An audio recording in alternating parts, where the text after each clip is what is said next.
छह अध्याय में हम चर्चा करते रहे हैं ज्ञान योग, ध्यान योग। और बेसिकली इसको पहले जो छह चैप्टर हैं भगवद गीता के, छह अध्याय, इनको कर्म योग के नाम से, क्योंकि प्रधानतः कर्म योग है, कर्म योग से प्रारंभ होता है। क्या, कौन सा कर्म योग? निष्काम कर्म। तो निष्काम कर्म योग के माध्यम से ज्ञान, और ज्ञान के माध्यम से नेक्स्ट स्टेज क्या है? ध्यान योग। सो उसके उपरांत क्या आता है? उसके उपरांत बहुनाम जन्माना बनते, ज्ञानवान माम प्रपद्ये। तो ध्यान योग में सिद्ध हो जाते हैं अथवा ज्ञान योग में सिद्ध हो जाते हैं, और फिर किसी भक्ति योगी का, भगवान की कृपा का, किसी भक्त का, उनको कृपा प्राप्त होती है। तो भक्त की कृपा से वो भक्त भगवान के विषय में जान पाते हैं, ज्ञान ग्रहण कर पाते हैं, और भगवान में फिर आसक्ति उत्पन्न होती है, और भगवान की भक्ति प्रारंभ करते हैं। अथवा जिसने पहले भगवान की भक्ति प्राप्ति की हुई है, वो अनायास ही, क्योंकि भगवान की गई भक्ति, भगवान के चरण कमलों की गई भक्ति कभी नष्ट नहीं होती। स्वल्पम अपि अस्य धर्मस्य त्रायते महतो नयाभिक्रम नाशो अस्ति प्रत्यवायो न विद्यते। तो भक्ति का, कि योग में कोई भी उन्नत, कुछ किसी भी प्रकार की प्रगति योग में की गई, वो कभी नष्ट नहीं होती। ये भगवान स्पष्ट करते हैं अंतिम श्लोकों में, छठे अध्याय के। छठे अध्याय के दो अंतिम श्लोक जो है वो है, तपस्विभ्यो अधिको योगी, ज्ञानीभ्यो अपि अधिको मता, कर्मेभ्यो अधिको योगी, योगी क्या है? योगी भाव अर्जुन। और लास्ट श्लोक में भगवान क्या कहते हैं? पहले तो यहाँ भगवान कह रहे हैं अर्जुन को कि योगी जो है, योगी का मतलब क्यों, क्या है, क्या अंतर है तपस्वी और योगी में, कर्मी और योगी में, ज्ञानी और योगी में क्या अंतर है? अलग अलग है कि दोनों सेम है? अलग अलग है क्या? कोई अंतर नहीं है? है कुछ अंतर? बोलिए, है कुछ अंतर कि नहीं? कल हाँ, प्रभु जी है अंतर। क्या क्या अंतर है फिर बताइए। तपस्वी किसी एक उसमें साधक बनता है, कोई भी एक विद्या को लेके उसकी उपासना या तपस्या करता है। जो योगी होता है वो भगवान के भक्ति में भी जा सकता है कि उसको पढ़ाई करेगा उसके रिलेटेड, जैसे भगवत गीता को पढ़ रहा है और भक्ति भाव से भगवान की भक्ति। और कोई?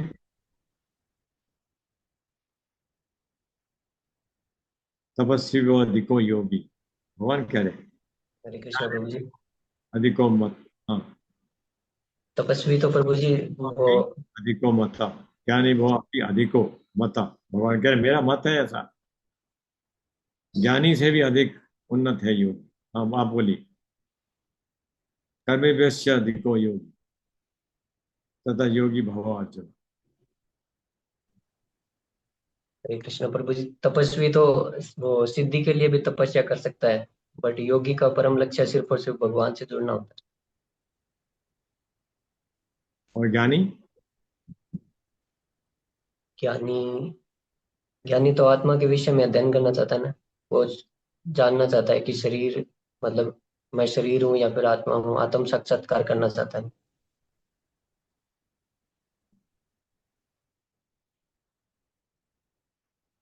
और कर्मी? कर्मी भ्यो अधिको योगी का है ना, कर्मी भ्यो अधिको योगी। कर्मी तो फिर सकाम कर्मी भी हो सकता है ना। कोई सा भी कर्मी। हाँ। तो योगी जो है, योगी का मतलब है जो भगवान से जुड़ना चाहता है। बात यह है, तपस्वी, कर्मी और ज्ञानी, इनका कुछ ना कुछ पाने की इच्छा होती है। कर्मी तो है ही पाने की इच्छा के लिए कर्मी। तपस्वी भी तपस्या करते हैं, चाहे भौतिक जीव देखते हैं ना, भौतिक जगत में लोग तपस्या करते हैं, हड़ताल पे बैठते हैं, तपस्या है ये। तपस्या का मतलब क्या है?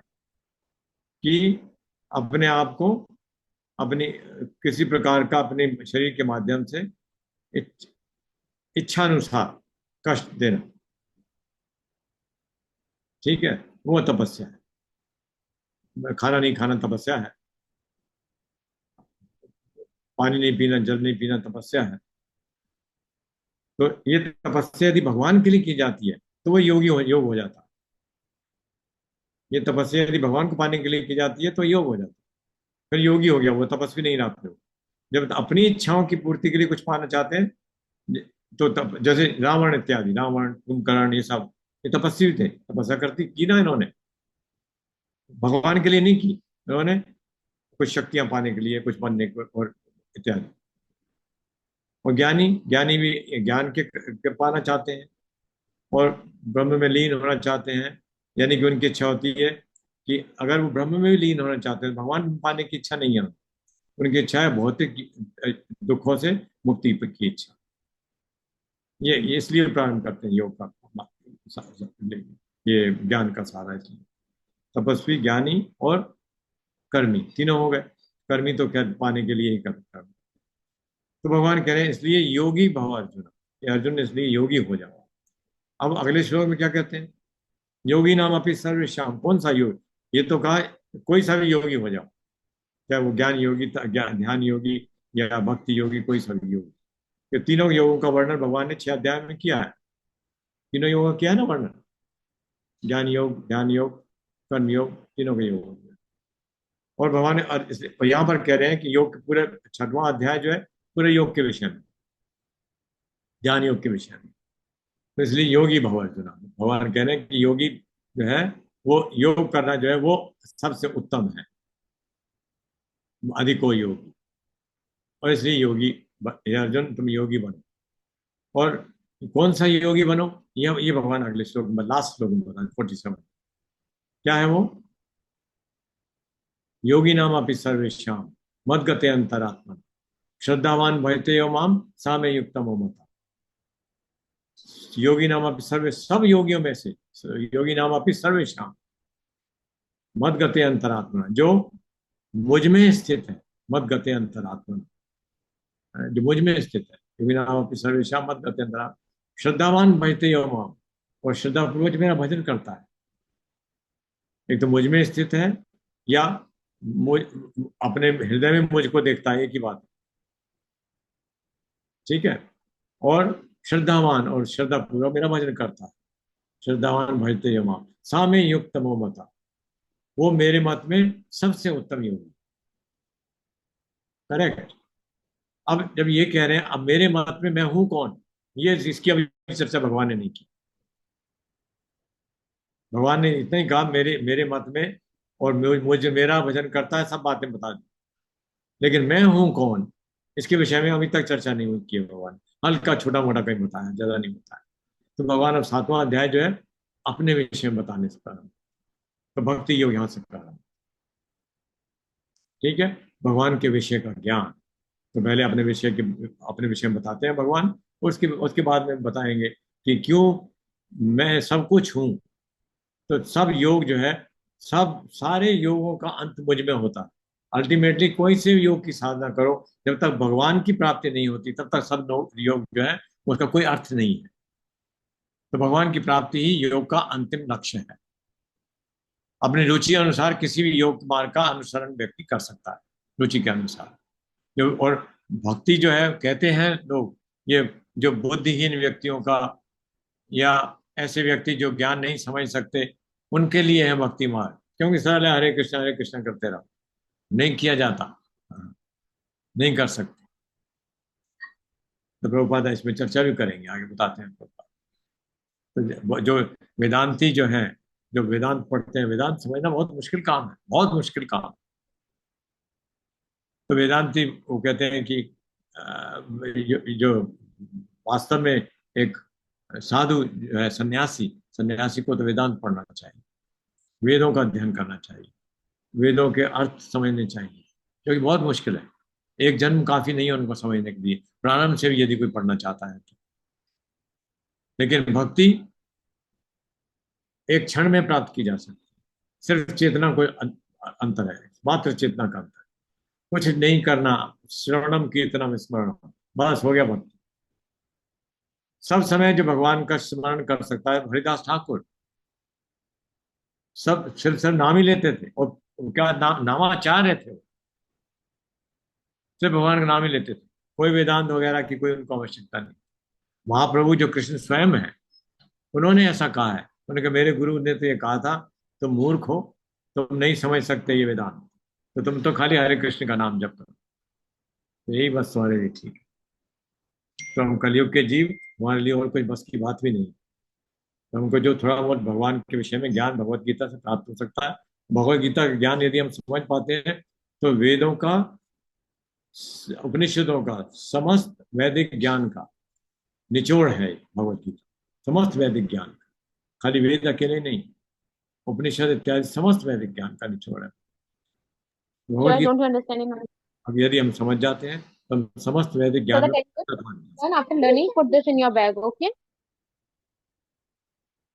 सो मैं आपसे स्क्रीन शेयर करता हूँ, start.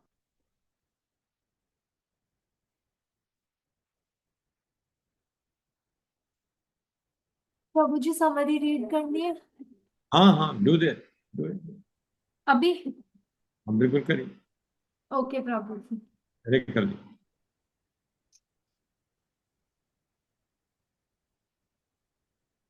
Yes.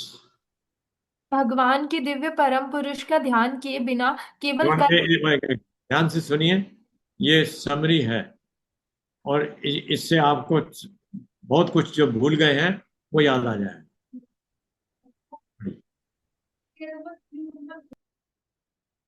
Please carry on. Okay प्रभु जी। भगवान के दिव्य परम पुरुष का ध्यान किए बिना केवल कर्म के त्याग से मोक्ष प्राप्त नहीं हो सकता। जो इंद्रिय तृप्ति की इच्छा का त्याग कर देता है वह योगी है। तथापि जो भगवान की भक्ति अत्यंत श्रद्धा पूर्वक करता है वह सभी योगियों में श्रेष्ठ है। जो अपने कर्म के फल से अनासक्त है और कर्म को बाध्य मानकर कर्म करता है वह सन्यासी है और योगी है। सन्यास और योग का अर्थ एक ही है। नव दीक्षित भक्त के लिए कर्म साधन है और उन्नत भक्त के लिए सभी भौतिक कर्मों का त्याग साधन है। जो योग में उन्नत है वह न तो इंद्रिय तृप्ति के लिए कर्म करता है और न ही सकाम कर्मों में प्रवृत्त होता है। बद्ध जीव के लिए मन या तो उसका मित्र हो सकता है या शत्रु। जिसने अपने मन पर विजय प्राप्त कर ली है उसके लिए मन ही सबसे अच्छा मित्र है। तथापि जो ऐसा करने में असफल रहता है उसका मन उसका सबसे बड़ा शत्रु बना रहता है। जिसने मन पर विजय प्राप्त कर ली वह परमात्मा तक पहुंच सकता है, अर्थात वह समाधि की अवस्था को प्राप्त कर चुका है। योग का उद्देश्य मन को कृष्ण के चरण कमलों में केंद्रित करना है। जो व्यक्ति अपने खान पान, शयन, मनोरंजन और कार्य की आदतों में नियमित है वह योग का अभ्यास करने के लिए योग्य है। योगी का मन अविचल होता है। योग की सिद्धि योगाभ्यास का फल दृढ़ता और सहनशीलता से प्राप्त किया जा सकता है। जब ध्यान, धारणा और समाधि के माध्यम से मन पूरी तरह से नियंत्रित हो जाता है तो व्यक्ति स्वयं का साक्षात्कार कर सकता है। सच्चा योगी सभी जीवों में परमात्मा को और प्रत्येक जीव को परमात्मा में देखता है। जब अर्जुन ने पूछा कि अत्यंत चंचल मन को कैसे नियंत्रित किया जा सकता है तो कृष्ण ने उत्तर दिया कि केवल वैराग्य के अभ्यास और आध्यात्मिक आनंद के अनुभव के माध्यम से ही मन को नियंत्रित किया जा सकता है। शुभ कर्मों में संलग्न पारमार्थिक व्यक्ति कभी भी पाप से पराजित नहीं होता। असफल योगी अनेक वर्षों तक उच्च लोगों में भोग करने के पश्चात धर्मात्मा लोगों की कुल में या धनी कुलीन कुल में जन्म लेता है, अथवा वह ज्ञानवान योगियों के कुल में जन्म लेता है तथा अपने पूर्व जन्म की दिव्य चेतना को पुनः जागृत कर लेता है और स्वतः ही योग सिद्धांतों की ओर आकृष्ट हो जाता है। ऐसा जिज्ञासु पारमार्थिक व्यक्ति योग के लिए प्रयत्नशील रहता है और शास्त्रों के कर्म कांड के सिद्धांत से सदैव ऊपर रहता है। अनेक जन्मों के अभ्यास के पश्चात योगी समस्त कल्मशों से धुलकर अंततः परम पद को प्राप्त होता है। योगी तपस्वी, अनुभववादी और सकाम कर्मी से भी महान है। और जो योगियों में सदैव कृष्ण की पारमार्थिक प्रेममयी सेवा में बड़ी श्रद्धा के साथ आराधना करता है वह सबसे श्रेष्ठ है, क्योंकि वह कृष्ण से सबसे अधिक घनिष्ठ रूप से जुड़ा हुआ है। हरे Krishna. So is this summary by His Holiness Bhakti Charu Maharaj? Yes, Prabhuji, this whole summary is by His Holiness Bhakti Maharaj. तो अलग अलग चैप्टर की समरी है क्या? यस प्रभुजी, 6 चैप्टर की समरी थी वो।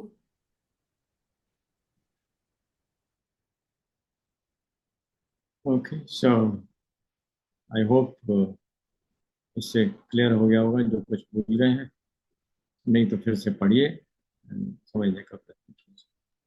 Sir, Siya Mataji, can you request? Can I make a request to share all these things on WhatsApp? Yes, Prabhuji, I'll share. Yeah, please. Thank you.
तो जिन श्लोकों में मैं भी चर्चा कर रहा था मैं फिर से पढ़ देता हूँ। तपस्वी भ्यो अधिको योगी, ज्ञान भ्यो अपि मतो अधिक, कर्मे अधिको योगी, तस्माद योगी भव अर्जुन। योगी पुरुष तपस्वी से, ज्ञानी से तथा सकाम करने से बढ़कर होता है। अतः हे अर्जुन, तुम सभी प्रकार से योगी बनो। तो प्रभुपाद कह रहे हैं जब हम योग का नाम लेते हैं तो अपनी चेतना को परम सत्य के साथ जोड़ने की बात, ये योग का अर्थ। योगी नाम अपनी सर्वेशा मदगते अंतरात्मन, श्रद्धावान भजते यो माम सामे युक्तमो मता। समस्त योगियों में जो योगी अत्यंत श्रद्धापूर्वक मेरे परायण है, अपने अंतःकरण में मेरे विषय में सोचता है, वो मेरी दिव्य प्रेम भक्ति करता है, वह योग में मुझसे परम अंतरंग रूप से युक्त रहता है। सा में सा वह में युक्तमो, मुझ में युक्तमो, मुझ में युक्त रहता है। सा में युक्तमो,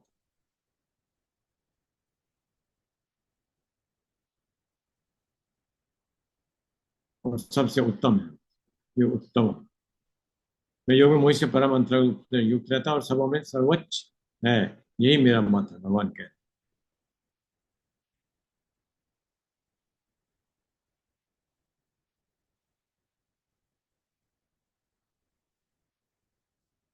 चलिए अध्याय 7 भगवत ज्ञान, इसका अध्याय का नाम है भगवत ज्ञान। श्री भगवान वाच मय्या सत्वना पार्थ योगम युंजत मदाश्रया। अभी अर्जुन क्वेश्चन नहीं पूछ रहा है, भगवान अपने से बता रहे हैं, क्योंकि अभी जिस योग के विषय में भगवान ने बताना प्रारंभ किया उसको आगे चला रहे हैं। मय्या सत्वना पार्थ योगम युंजन मदाश्रया, असंशयम समग्रम माम यथा ज्ञास्यसि तत्शृणु। मय्या आसक्त, जो मुझ में आसक्त है, मय्या आसक्त मना, जिसका मन मुझ में पूर्ण रूप से आसक्त है, मय्या आसक्त बना पाता। योगम युंजत, और जो योग से जुड़ा हुआ, योगम युंजन मदाश्रय, जिसने मेरे चरण कमलों में शरण ले रखी है, मदाश्रय या मुझ मेरे चरण कमलों के प्रति जो आश्रित है। असंशयम समग्रम माम, असंशयम समग्रम माम, वह मुझको पूर्ण रूप से जान सकता है। असंशयम समग्रम माम यथा ज्ञास्यसि तत्शृणु, तो जिस प्रकार से मेरे बारे में पूर्ण रूप से जान सकते हो। किस प्रकार से? जो जिसका मन मुझ में आ सकता है, मई आ सकता मन, जिसका मन मुझ में पूर्ण रूप से आ सकता है, और योग में मेरे मुझ में पूर्ण रूप से आश्रित है योग के द्वारा। असंशयम समग्रम, मुझको पूर्ण रूप से समझता। असंशयम समग्रम, हालांकि भगवान समग्र बोल रहे हैं यहाँ पर, लेकिन मैं भागवतम में कहीं पढ़ रहा था प्रभुपाद के तात्पर्य में, प्रभुपाद कहते हैं कि कृष्ण को पूर्ण रूप से समझा ही नहीं जा सकता, पर यहाँ भगवान कह रहे हैं पूर्ण रूप से समझने का अर्थ है भगवान के विषय का ज्ञान, उसके विषय में बात करें। तो असंशयम समग्रम, असंशय बिना किसी संशय के मुझको पूर्ण रूप से जाना जा सकता है। यथा ज्ञासी, जिस प्रकार से आप जान सकते हो वह मैं सुनाता हूँ। यथा ज्ञासी तत्शृणु, सुनिए उसके विषय। श्री भगवान ने कहा, हे प्रथापुत्र, अब सुनो कि तुम किस तरह मेरी भावना से पूर्ण होकर मन को मुझ में आसक्त करके योगाभ्यास करते हुए मुझे पूर्णतया संशय रहित जान सकते हो। तात्पर्य पढ़िए। सुषमा माता जी, आप रीड कर लीजिए।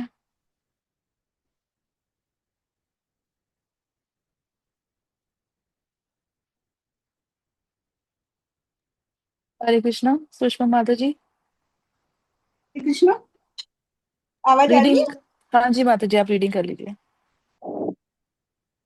श्री भगवान ने कहा, हे प्रथापुत्र, अब सुनो कि तुम किस तरह मेरी भावना से पूर्ण होकर और मन को मुझ में आसक्त करके योगाभ्यास करते हुए मुझे पूर्णतः संशय रहित जान सकते हो।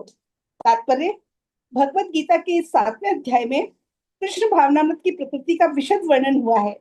कृष्ण समस्त ऐश्वर्यों से पूर्ण है और वे इन्हें किस प्रकार प्रकट करते हैं, इसका वर्णन इसमें हुआ है।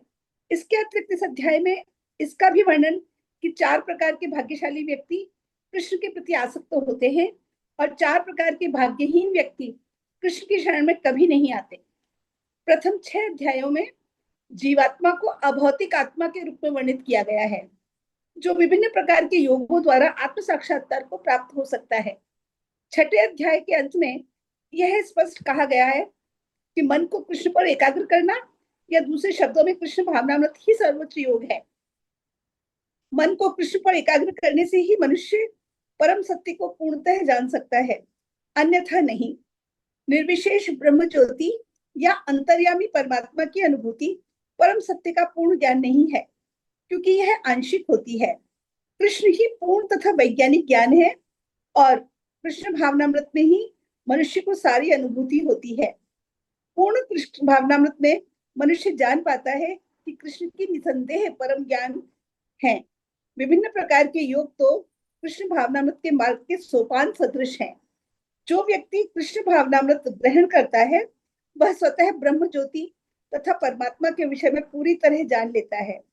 कृष्ण भावनामृत योग का अभ्यास करके मनुष्य सभी वस्तुओं को यथा परम सत्य, जीवात्माएं, प्रकृति तथा सात सामग्री समेत उनके प्राकट्य को पूरी तरह जान सकता है। अतः मनुष्य को चाहिए कि 6ठे अध्याय के अंतिम श्लोक के अनुसार योग का अभ्यास करें। परमेश्वर कृष्ण पर ध्यान की एकाग्रता को नवधा भक्ति के द्वारा संभव बनाया जाता है, जिसमें श्रवणम अग्रणी एवं सबसे महत्वपूर्ण है।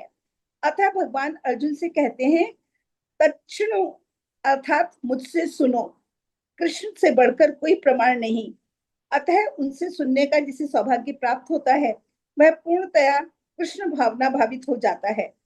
अतः मनुष्य को या तो साक्षात कृष्ण से या कृष्ण के शुद्ध भक्त से सीखना चाहिए, न कि अपनी शिक्षा का अभिमान करने वाले अभक्त से।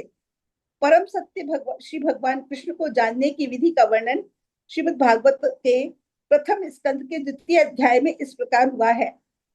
शृण्वताम स्वकथा कृष्ण पुण्य श्रवण कीर्तन हृदयस्थो हृदय भद्राणी विधुनोति सुहृत सताम नष्ट प्रायेषु भद्रेषु नित्यं भागवत सेवया भगवत युक्त श्लोके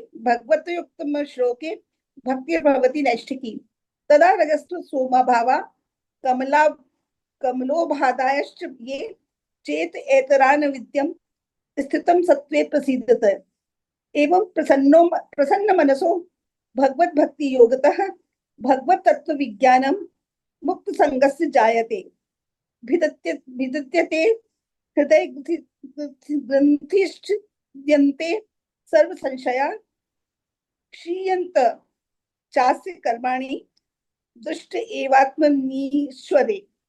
वैदिक साहित्य से श्री कृष्ण के विषय में सुनना या भगवत गीता से साक्षात उन्हीं से सुनना अपने आप में पुण्य कर्म है, और जो प्रत्येक हृदय में वास करने वाले भगवान कृष्ण के विषय में सुनता है उसके लिए वे शुभेच्छु मित्र की भांति कार्य करते हैं, और जो भक्त निरंतर उनका श्रवण करता है उसे वे शुद्ध कर देते हैं।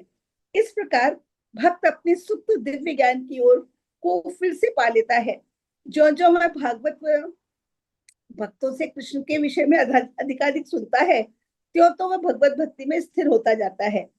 भक्ति के विकसित होने पर वह रजो तथा तमो गुणों से मुक्त हो जाता है। इस प्रकार भौतिक काम तथा लोभ कम हो जाते हैं। जब ये कल्मश दूर हो जाते हैं तो भक्त सतोगुण में स्थिर हो जाता है, भक्ति के द्वारा स्फूर्ति प्राप्त करता है और भगवत तत्व को पूरी तरह जान लेता है। भक्ति योग भौतिक मोह की कठिन ग्रंथि को भेदता है और भक्त को असंशयम समग्रम अर्थात परम सत्य श्री भगवान को समझने की अवस्था को प्राप्त कराता है। भागवत 1.2.17 से 2:1 तक। अतः श्री कृष्ण से यह कृष्ण भावना भावित भक्तों के मुखों से सुनकर ही कृष्ण तत्व को जाना जा सकता है। हरे कृष्ण। हरे कृष्ण। बहुत ही महत्वपूर्ण तात्पर्य है ये, ध्यान से एक बार इसको पढ़िएगा, बहुत ही महत्वपूर्ण तात्पर्य। कृष्ण भावनामृत का टोटल दर्शन, कंप्लीट पूर्ण दर्शन इन श्लोकों में छुपा हुआ है। जो प्रभुपाद जी ने तात्पर्य बताया है बहुत महत्वपूर्ण तात्पर्य है, और जो इसके जो श्लोक जिन्होंने उद्धृत किए हैं भागवतम से, उन श्लोकों में छुपा हुआ है। तो प्रभुपाद यहाँ पे पिछले 6 अध्याय के विषय में बता रहे हैं कि कृष्ण समस्त ऐश्वर्यों से पूर्ण है, वो इन्हें किस प्रकार प्रकट करते हैं, इस अब आगे इसका वर्णन। इसके अतिरिक्त इस अध्याय में और भी क्या है, 4 प्रकार के भाग्यशाली व्यक्ति जो कृष्ण के प्रति आसक्त होते हैं, और 4 प्रकार के भाग्यहीन व्यक्ति। जो व्यक्ति कृष्ण के प्रति आकर्षित नहीं होते उनको भाग्यहीन कहा जाता है। भाग्यहीन व्यक्ति, भाग्य है क्या? हम क्या किसको भाग्य बोलते हैं? हम बोलते हैं भाग्य रुपया पैसा मिलना, बड़ी बढ़िया पोजीशन प्राप्त करना, अच्छा पति पत्नी प्राप्त करना, बच्चे को कोई बहुत अच्छी तरक्की होगी उनकी, उसको हम भाग्य बोलते हैं। और वास्तव में भाग्य क्या है? कि कृष्ण ज्ञान की प्राप्ति और कृष्ण की प्राप्ति, यही भाग्य है। तो प्रभुपाद कह रहे हैं यदि इस सब प्राप्त करने के उपरांत भी यदि कृष्ण के प्रति आकर्षण नहीं है तो हम बहुत भाग्यहीन है। 4 प्रकार के भाग्यहीन व्यक्ति कृष्ण की शरण में कभी नहीं आते। तो प्रथम 6 अध्याय जीवात्माओं को अभौतिक आत्मा के रूप में वर्णित किया गया है। आत्मा क्या है? कौन सा तत्व है? क्या तत्व है आत्मा? कौन सा तत्व है आत्मा? बोलिए। आध्यात्मिक। अध्यात्म। अभौतिक कह सकते हैं, प्रभुपाद अभौतिक लिखते हैं। अभौतिक मतलब जो भौतिक नहीं। ईश्वरी तत्व भी कह सकते हैं प्रभु जी। ईश्वरीय कह सकते हैं, पर या तो अभौतिक बोले या आध्यात्मिक कह सकते हैं। ईश्वर तत्व, क्योंकि ईश्वर तत्व अलग है एक्चुअली। आत्मा और परमात्मा ईश्वर वो सब अध्यात्म में आ जाते हैं। और भौतिक और अध्यात्मिक दोनों अलग है, 2 वर्ग। तो प्रथम 6 अध्याय तो अभौतिक तत्व, और या विभिन्न प्रकार के योग किसके लिए बनाए गए हैं, क्या उनका उद्देश्य, योगों का साधन करने का उद्देश्य क्या है? परमात्मा प्राप्ति। और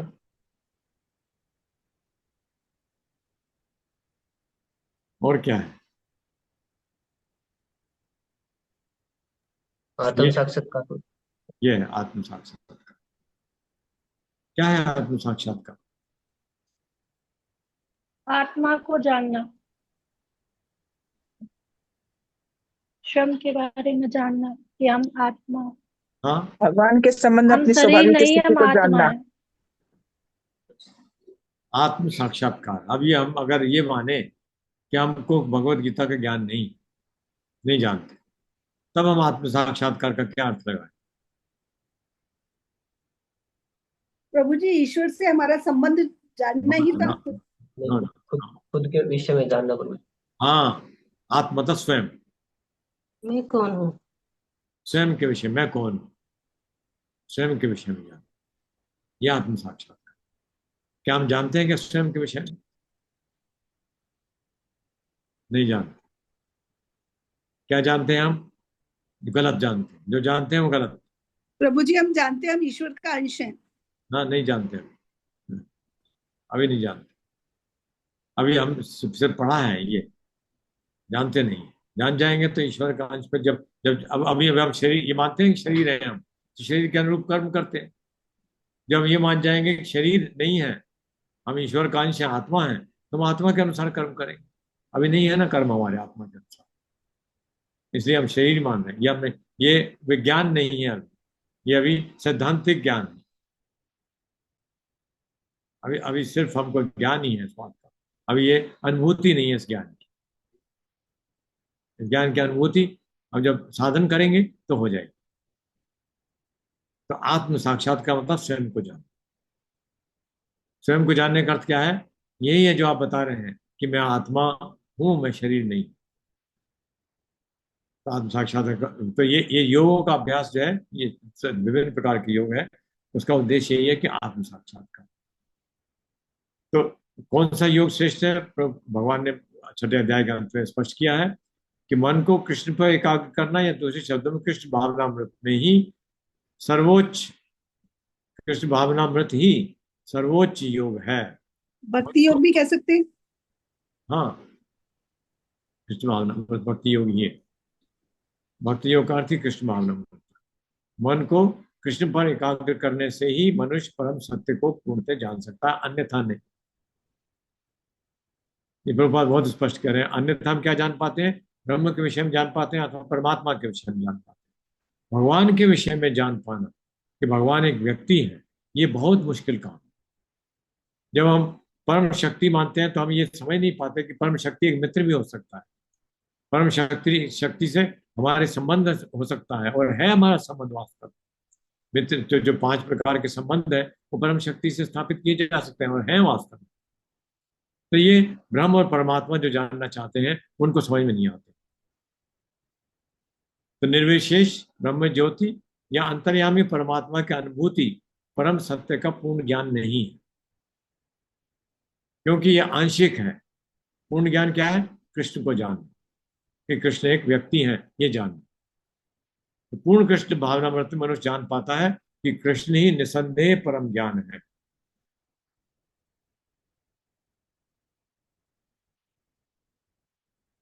विभिन्न प्रकार के योग क्या है? कृष्ण भावनामृत के मार्ग का सोपान सदृश्य है। तो कृष्ण भावनामृत तक ले जाने के साधन है अनेक दूसरे योग है। जो व्यक्ति कृष्ण भावनामृत ग्रहण करता है वह स्वतः ब्रह्म ज्योति तथा परमात्मा के विषय में पूरी तरह जान लेता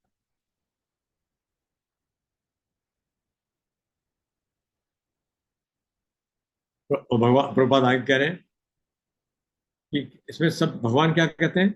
यथा ज्ञास्यसि तत्शृणु असंशयम समग्र माम यथा ज्ञास्यसि तत्शृणु। असंशय, कि संशय रहित, कोई संशय नहीं होगी। क्योंकि क्यों नहीं होगी संशय? कि भगवान है परम सत्य, कृष्ण परम सत्य। तो परम सत्य जो बोल रहा है वो परम सत्य ही बोलेगा, तो संशय से रहित है वो। उसमें किसी प्रकार की शंका अथवा संशय नहीं किया जा सकता। तो असंशय हम भगवान कह रहे हैं, असंशय समग्रम, पूर्ण रूप से समग्रम माम यथा ज्ञास्यसि, जिस प्रकार से उसका ज्ञान होगा। तत्सुनु, उसको सुनी। तो सुनना जो है वो ज्ञान प्राप्त करने का एक सबसे श्रेष्ठ साधन, सुनना, तत्सुनु। इसलिए हम हर जगह देखते हैं कि सुनने पे बहुत जोर दिया जाता है। अब भगवान प्रभुपाद के उन श्लोक जो है, जो भगवत गीता के पहले स्कंद के दूसरे अध्याय के में 17 से 21 में वर्णित है, जो सूत गोस्वामी नेमिशरण्य में बता रहे हैं कि किस प्रकार से भगवान को जाना जा सकता है, कैसे भक्ति के ये श्लोक जो है भक्ति के साधन, और इससे भक्ति के उच्चतम स्तर पर किस प्रकार से पहुंचा जा सकता है, भक्ति को प्रारंभ कैसे किया जा सकता है। तो परम सत्य श्री भगवान को, कृष्ण को जानने की विधि का ये वर्णन है। ये कौन से 5 श्लोक जो है? श्रवणताम स्वकथा कृष्ण पुण्य श्रवण कीर्तना हृदयंतस्थो ही अभद्राणी विदनोति स्वर्थ सता। तो यहां से प्रारंभ। श्रवणताम मतलब सुनना, कृष्ण के विषय में सुनना। किस बात? श्रवण और कीर्तन से, भगवान के नाम वाणी का, भगवान की कथा का कीर्तन या भगवान के नाम का कीर्तन और भगवान का नाम अथवा कथा, श्रवणताम स्वकथा, भगवान के नाम की कथा को सुन, श्रवणताम स्वकथा कृष्ण, किसकी? कृष्ण की, कृष्ण की कथा को सुनने से। कौन है कृष्ण? जो हृदयंतस्थो, सॉरी, सुहर्त सताम, जो सुहर्त मतलब हर किसी के हृदय में कृष्ण जो है सुहर्त यानी परमात्मा के रूप में, परमात्मा को सुहर्त बोलते हैं। सुहर्त कृष्ण जो है परमात्मा के रूप में हर किसी के हृदय में सुहर्त मतलब परम मित्र के रूप में जो बैठे हैं, वो क्या करते हैं? जब कृष्ण की कथा सुननी जाती है, स्वकथा कृष्ण, जब कृष्ण की कथा सुनी जाती है पुण्य श्रवण श्रवण और कीर्तन से, जो अपने आप में पुण्य है। हृदयंतस्थो ही अभद्राणी, जो हमारे सारे अनर्थ कहाँ पर है? हृदय में स्थित है। तो हृदयंतस्थो ही अभद्राणी, तो समस्त अभद्र जो है, समस्त अनर्थ जो है हृदय के, विदुनोति, वो समाप्त कर देते हैं। कौन? सुहर्त। सुहर्त कौन? कृष्ण। कृष्ण स्वयं समाप्त कर देते हैं। देखिए, कृष्ण की कथा सुनने से कृष्ण जो है हमारे हृदय के समस्त अनर्थों को समाप्त कर देते हैं। नष्ट प्रायेषु अभद्रेषु, उससे क्या होगा?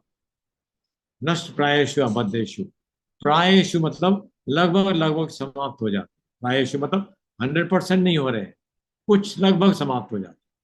नष्ट प्रायेषु अभद्रेषु नित्यम भागवत सेवाया, जब इस प्रकार से हम नित्य भागवत या भक्त की और या भागवत पुस्तक, जो कृष्ण कथा जो है, पुस्तक जो है, भागवत ग्रंथ जो है, तो ग्रंथ की सेवा करते हैं अथवा भगवान के भक्त उसको भागवत बोलते हैं, भगवान भक्त की सेवा करते हैं।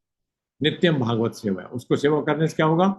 नष्ट प्रायेषु अभद्रेषु, तुम्हारे संपूर्ण अनर्थ जो है लगभग समाप्त हो जाते हैं। नष्ट प्रायेषु अभद्रेषु। भगवती उत्तम श्लोक है, किस प्रकार से? भगवान के प्रति उत्तम श्लोकों के माध्यम से, जब हम भगवान की प्रार्थना करते हैं उत्तम श्लोकों, जो भगवत के श्लोक जो हैं उनको उत्तम श्लोक, भगवान के लिए, भगवान का नाम भी एक उत्तम श्लोक, तो उत्तम श्लोक जो है भगवान की, उत्तम श्लोकों के माध्यम से भगवान की प्रार्थना करते हैं।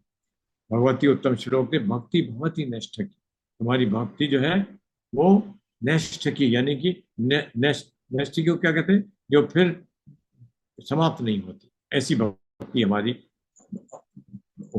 इस प्रकार की भक्ति हम प्राप्त कर लेते हैं।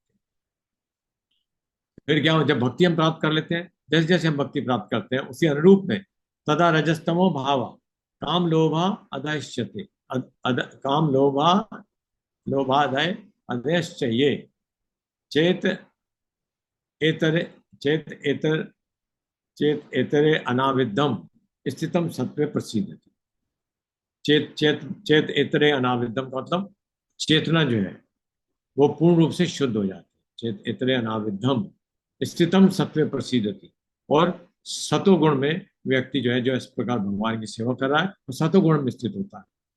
तो समस्या हमको कब होती है? जीव को, मनुष्यों को समस्या कब होती है? जब तक हम रजो और तमोगुण से मुक्त नहीं हो जाते। रजोगुण तमोगुण ही कारण है कि हमको संसार में, संसार की वस्तुओं के प्रति, संसार के इंद्रियों की तृप्ति के प्रति हमको प्रेरित करते हैं। तो तथा रजस्तमो भावा, रजो और तमो भाव जो है वो समाप्त हो जाता है। तथा रजस्तमो भावा, उसके कारण से क्या उत्पन्न होते हैं? रजो और तमो भाव के कारण से काम, लोभ, मोह और क्रोध इत्यादि, ये रजो और तमोगुण से उत्पन्न होने के, ये रजोगुण तमोगुण के प्रोडक्ट। तो ये इत्यादि आदि, काम लोभा अदाया, अदा आदि मतलब इसके और काम लोभ इत्यादि, ये सब जो है, ये रजोगुण से उत्पन्न वाले होने वाले जो हैं अनर्थ, ये सब समाप्त हो जाते हैं। चेता एतर अनाविद्धम, अनाविद्धम समाप्त हो जाते हैं, और व्यक्ति जो है स्थितम सत्व प्रसिद्धति, और सतोगुण में स्थित हो जाता है। ऐसा होने से, जैसे सतोगुण का लक्षण क्या है? कि व्यक्ति प्रसन्न रहता है, शांति प्राप्त होती है उसको। तो एवं प्रसन्न मनसो भगवत भक्ति योग्यता, तो इस प्रकार भगवत भक्ति में लगा हुआ व्यक्ति जो है वो प्रसन्न हो रहता है। एवं प्रसन्न मनसो, तो प्रसन्न मन से रहने से और भगवत भक्ति करने से क्या प्राप्त होता है? भगवत विज्ञानम मुक्त संघर्ष से जाए, और इस संसार के संग से मुक्त हो जाता है, यानी मुक्ति के पथ को अग्रसर होता है और भगवत ज्ञान प्राप्त होता है उसको। भगवत तत्व विज्ञानम, तो भगवत तत्व को यानी कि सतोगुण में ही समझा जा सकता है। जैसे हम सतोगुण में होते हैं तो भगवत तत्व को, भगवान के विषय में जो ज्ञान जो है उसको हम सतोगुण में ही समझ सकते हैं। तो इस प्रकार से रजो और तमोगुण से मुक्त होकर व्यक्ति सतोगुण में स्थित हो जाता है और भगवत विज्ञान को समझ पाता है और इस प्रकार से मुक्ति पथ की ओर अग्रसर होता है। उस स्थिति में क्या हो जाता है, मुक्ति पथ का अग्रसर होता है तो विद्यते हृदय ग्रंथिम, तो हृदय हृदय में जितनी ग्रंथियां हैं किसके कारण से, अनेक प्रकार के कर्मों के प्रभाव से। जो ग्रंथियां हैं संबंधों की, भौतिक संबंधों के विषय में अनेक प्रकार की ग्रंथियां, इच्छाएं हैं वो ग्रंथियां हैं, सारी इच्छाएं संबंधों की ग्रंथियां हैं, वो सब ग्रंथियां समाप्त होती है। विद्यते हृदय ग्रंथि छिंदते सर्व संशय, और हर प्रकार के संशय जो हैं वो समाप्त हो जाते हैं कि क्या सही है क्या सही नहीं है, ऐसा मैं कर रहा हूँ वो ठीक है कि नहीं है, क्या जीवन का उद्देश्य वास्तव में यही है, ये सब संशय से मुक्त हो जाता है। विद्यते हृदय ग्रंथिम छिदंते सर्व संशया क्षीयंते चास्य कर्माणि, और समस्त प्रकार के कर्मों के प्रभाव से व्यक्ति मुक्त हो जाता है। क्षीयंते चास्य कर्माणि, तो कर्मों के प्रभाव से ही सब कुछ होता है और ये कर्म कर्म बंधन से मुक्त हो जाता है। क्षीयंते चास्य कर्माणि दृष्ट एवात्मनि ईश्वर, दृष्ट और एवात्मनि, आत्मा में ईश्वर को प्राप्त समझ पाता है और वो देख पाता है, आत्मा में वह ईश्वर को देख पाता है, अपने अंदर ईश्वर के दर्शन कर पाता है। तो यही है वास्तव में आत्म साक्षात्कार। कहाँ से प्रारंभ होता है, श्रवणताम स्वकथा कृष्ण, इससे प्रारंभ होता है और अंत में भगवान के ये सूत गोस्वामी बता रहे हैं नेमी शरण्य में कि भगवत विज्ञान मुक्त संग से जायते, और क्षीयंते चास्य कर्माणि दृष्ट एवात्मनि ईश्वर, दृष्ट एवात्म और आत्मा में ईश्वर का दर्शन, यही आत्म साक्षात्कार। तो प्रभुपाद ट्रांसलेशन इसमें बता रहे हैं, वैदिक साहित्य श्री कृष्ण के विषय में सुनना या भगवत गीता से साक्षात उन्हीं से सुनना अपने आप में पुण्य कर्म। श्रवणतम स्वकथा कृष्ण पुण्य श्रवण, पुण्य कीर्तन, पुण्य श्रवण कीर्तन। श्रवणतम स्वकथा कृष्ण पुण्य श्रवण कीर्तन, तो अपने आप में पुण्य है। जो प्रत्येक हृदय में वास करने वाले भगवान कृष्ण के विषय में सुनता है उसके लिए वे शुभेच्छु मित्र स्वर्थ सताम, शुभेच्छु मित्र की तरह कार्य करते हैं, और जो भक्त निरंतर उनका श्रवण करता है उसे वे शुद्ध कर देते हैं। इस प्रकार से भक्त अपने सुप्त दिव्य ज्ञान को फिर से पा लेता है। जो यह भागवत तथा भक्तों से कृष्ण के विषय में अधिकाधिक सुनता है क्यों तो वह भगवत भक्ति में स्थित होता जाता है। भक्ति के विकसित होने पर रजो तथा तमो गुणों से मुक्त हो जाता है और इस प्रकार भौतिक काम तथा लोभ कम हो जाते हैं। जब ये कलमश दूर हो जाते हैं तो भक्त सतगुण में स्थित हो जाता है, भक्ति के द्वारा स्फूर्ति प्राप्त करता है और भगवत तत्व को पूरी तरह जान लेता है। भक्ति योग के भौतिक मोह की कठिन ग्रंथि को भेदता है। तो ये भौतिक भोग के मोह की कठिन ग्रंथि ये भक्ति योग के माध्यम से ही छिन्न की जा सकती है, अन्यथा संभव नहीं। और भक्त को असंशयम समग्र अर्थात परम सत्य श्री भगवान को समझने की अवस्था को प्रदान करता है। श्री कृष्ण से या कृष्ण भावित भक्तों के मुख से सुनकर ही कृष्ण तत्व को जाना जा सकता है, अन्यथा। चलिए 7:02 हो गए, स्टॉप।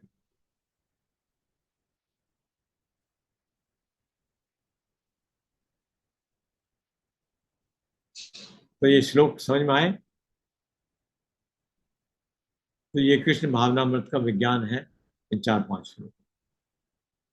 तो भागवतम के दूसरे स्कंद में ये जो पूरी भगवत गीता या भगवत ज्ञान जो है इन श्लोकों पर ही आधारित है। इनके जो क्या क्या है, किस प्रकार से हृदय ग्रंथि समाप्त होती है, और इन श्लोकों का ही विश्लेषण।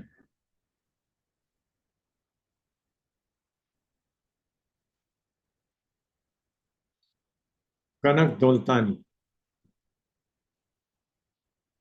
है, कनक आप क्लास में हाँ, कब ज्वाइन किया था? अभी जस्ट 5 मिनट पहले। इतना समझ में आया? इतना ही समझ में आया कि आप ये कह रहे थे कि जैसे जैसे मतलब कृष्ण भक्ति में रमते जाता है कोई, तो उसको अच्छा फील होता है। पूरा सुनेंगे तो और समझ में आए। और पूरा सुनने के हम्म, लिए समय पर ज्वाइन करना हो। जी। 5 मिनट इज नॉट एनफ।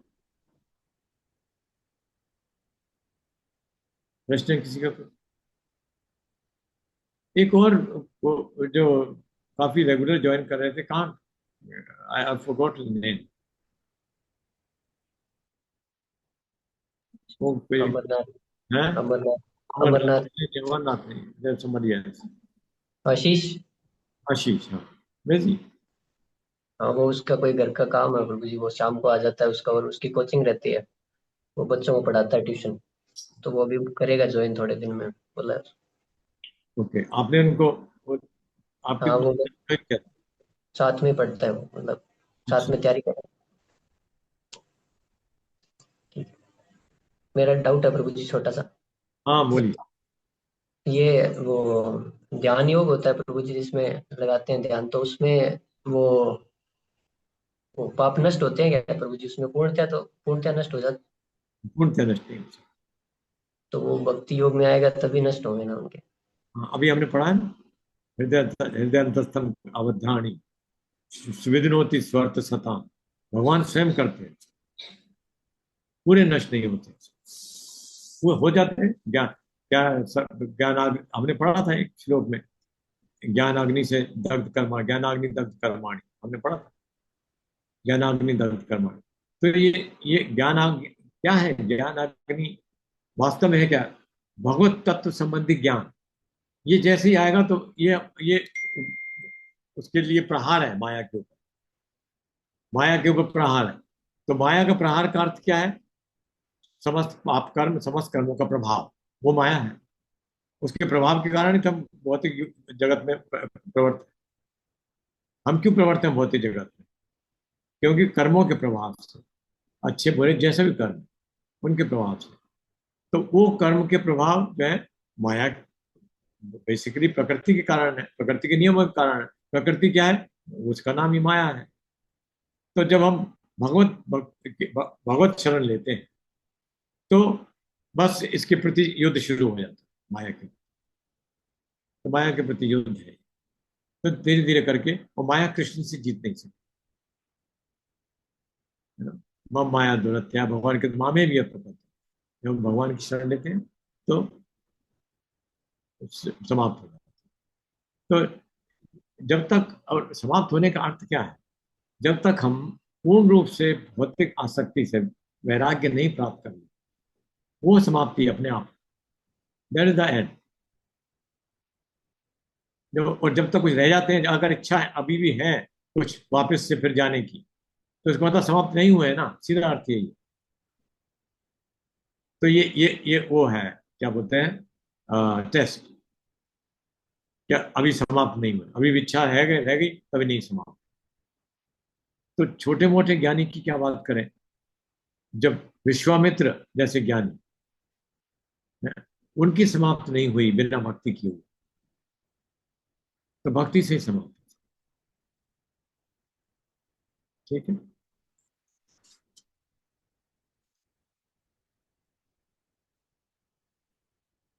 और है प्रश्न किसी का?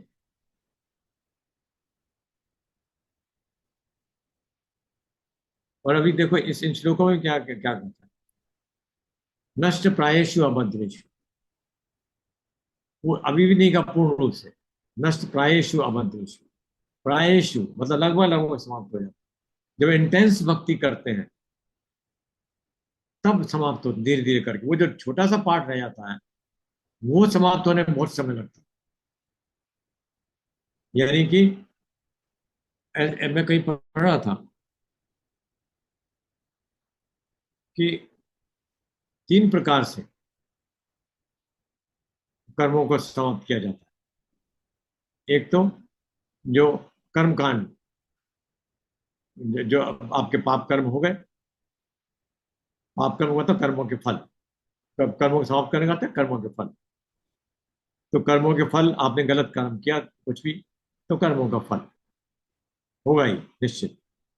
तो क्या तरीका है? कर्मकांड एक तरीका है। वो ये पूछते हैं परीक्षित महाराज उनसे, सुखदेव गोस्वामी से, तो उसका क्या प्रायश्चित? तो कर्मकांड क्या कहता है? प्रायश्चित कर लीजिए। प्रायश्चित कैसे? प्रायश्चित के अनेक प्रकार हैं। जैसा जैसा कर्म की वो है श्रेणी, मतलब ऑर्डिनरी छोटा मोटा अपराध किया है, और बड़ा अपराध किया है, और बड़ा अपराध किया है, जो कई प्रकार के हैं। जैसे दंड संहिता में है ना कि भाई किसी को आपने थप्पड़ मारा, किसी को गाली दी, किसी को मर्डर किया, तो अलग अलग अपराध के अलग अलग विधान है। तो इसी प्रकार से इसमें तो उसमें क्या है कि अलग अलग प्रकार के किए गए कर्मों का प्रायश्चित यज्ञों के इत्यादि के माध्यम से। लेकिन है उसमें क्या होता है, खाली वो कर्म समाप्त हो जाए, फिर से इच्छाएं तो फिर भी हैं, फिर से शुरू करेगा वो। तो वो परीक्षित महाराज को ये सुखदेव गोस्वामी जब जवाब देते हैं कि भाई ऐसे कर लीजिए प्रायश्चित के माध्यम से, वो कहता नहीं नहीं, ये जवाब ठीक नहीं है, क्योंकि वो फिर से करने लगेगा। और ऐसा होता है, जैसे क्रिश्चियनिटी में जो क्रिश्चियन लोग जो हैं वो यही करते हैं।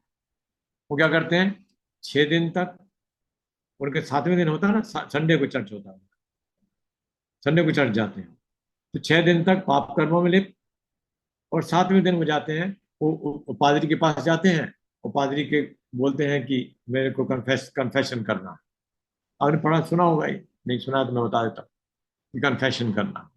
फिर वो जाते हैं, वो कन्फेस करता है कि मुझसे मैंने ये हो गया है, मुझसे ये कर्म कर्म गलत, तो मैं इसको प्रायश्चित करता हूँ। और पादरी कुछ करता है उसको, और कहता है अब आप फ्री हो गए, जो भी उनकी विधि है उससे। तो हमारे यहाँ भी विधियां हैं, जो कर्मकांड की विधियां हैं, तो उस विधि से फ्री हो गए, लेकिन वो फिर से करने लगता है। नहीं, पर प्रभु जी उसमें जब वो कन्फेस करते हैं ना, तो कन्फेस करने के बाद ये कहते हैं अब भविष्य में नहीं करूंगा, प्रयास ये करूंगा कि अब मुझसे गलती ना हो।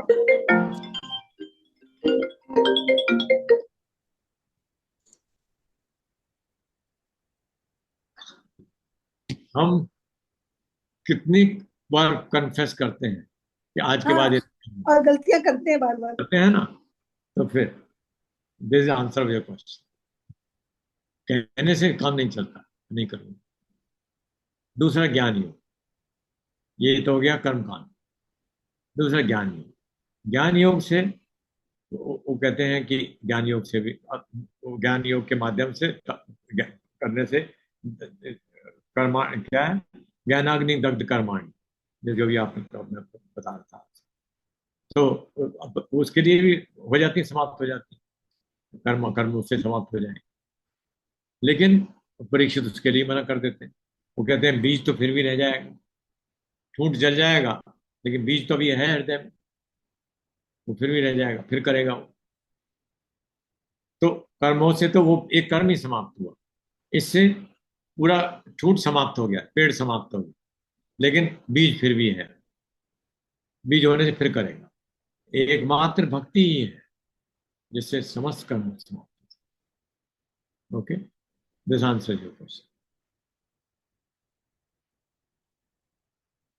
चलिए, स्टॉप है, और प्रश्न नहीं है किसी का तो स्टॉप।